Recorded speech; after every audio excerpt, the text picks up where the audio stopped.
By the end of 2015, over 35 million people around the world were living with HIV.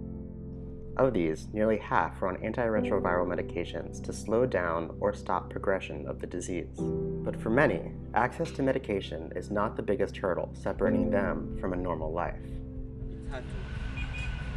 Haukuambia rafiki na familia mpaka kipindi cha miaka mitatu kitapita ndio ni kitu gani ambacho tulifanya Stigma. Today, HIV stigma remains one of the most frightening concerns among people living with HIV. We know for a fact that stigma does play a big role in the lives of patients and their communities. We know that it is a global health concern because stigma oftentimes causes patients to not necessarily adhere to their medications. They're less likely to disclose their HIV status, and they exhibit more symptoms of depression and a sense of a loss of identity.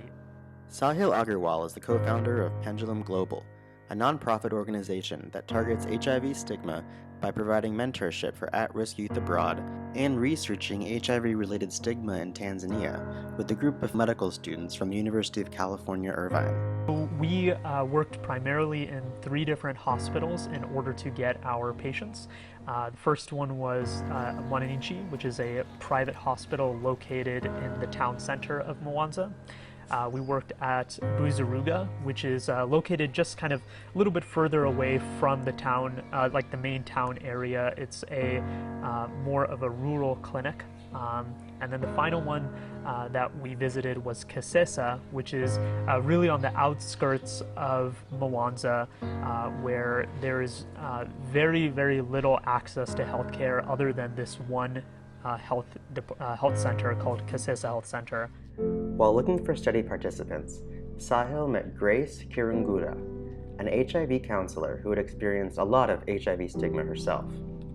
Although Grace was not eligible for the study due to her age, she had a powerful story and asked that we share it with others. Yani ni kwamba nililetewa na yule mzee, maana hata mahawala zake wale waliomletea walifariki na yeye ameshafariki. Kwa hiyo mimi sasa hivi ni mjane. Yani nilivyokuwa nikiona wenzangu wananyanyapaliwa na mimi niliogopa. Yani kipindi cha mwanzo yani walinyanyapaa sana, bora kipindi sasa hivi. Watoto wakunyanyapaa pamoja na ndugu. But the discrimination from her friends and family was just the beginning. After people learned of Grace's HIV status, her business, a bustling restaurant in the middle of town, began to fail. Nilikuwa mama ntilia, nilikuwa eneo hili hapa. Haya maduka yalikuwa hayapo mengi pale.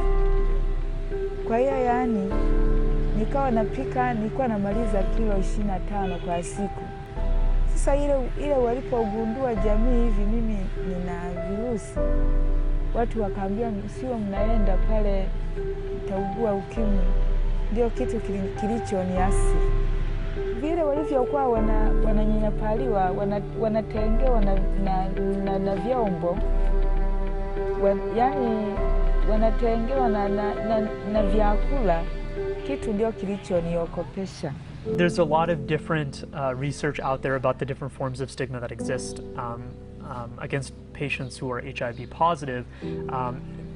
You know, we can kind of break it down into community stigma, where if community members kind of find out about a person who is HIV positive, they might be socially isolated, they may not be allowed to attend festivals, they may be verbally abused by community members, name calling.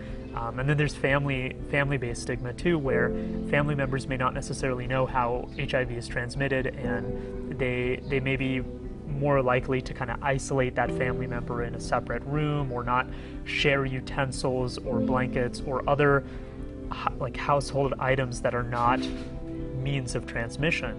As a result, mental health concerns are particularly common among this population. A 2013 study showed that in rural South Africa, almost 50% of HIV-infected individuals reported symptoms of depression, with over a quarter having suicidal thoughts. Yani maisha yangu yalikuwa hayana thamani. Kwa sababu nilikuwa nikijifikiria yani kila wakati ni kufa tu.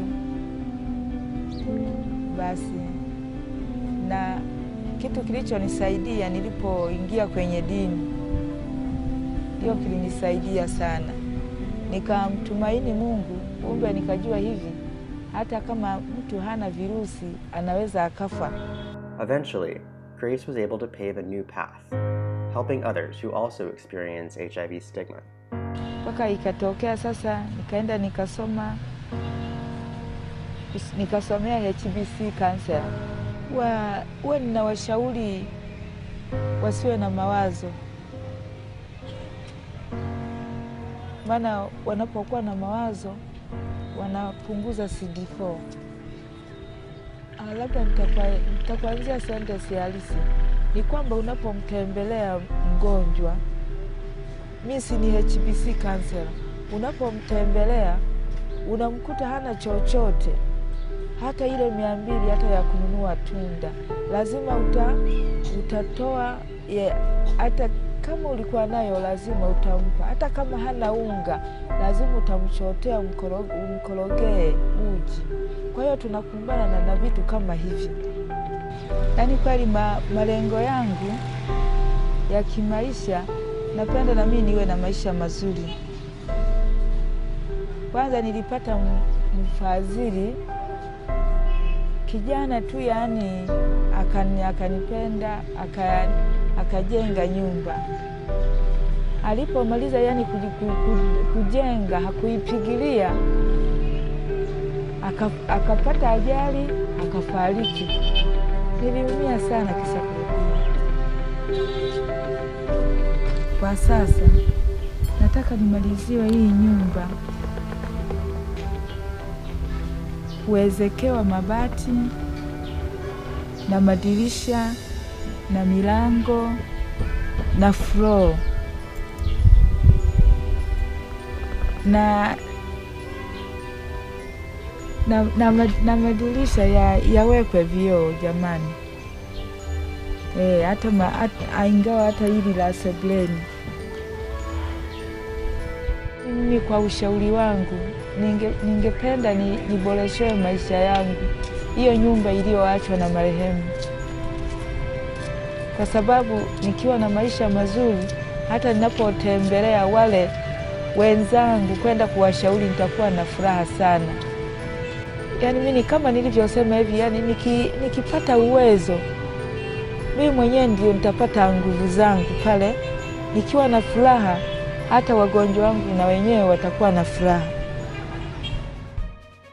Following this interview, PENdulum Global made a small contribution to help Grace finish the roof of her new house. Thank you so much, Grace, for sharing your story with PENdulum Global. It's an honor to meet you, and we would like to make a donation on behalf of PENdulum for your roof project to complete your home. He's saying that. Thank you, man. So, Today, PENdulum Global and medical students at the University of California, Irvine continue to research HIV stigma and ways to reduce it around the world. As for Grace, she recently sent PENdulum Global this somewhat blurry photo of an unmistakable new roof.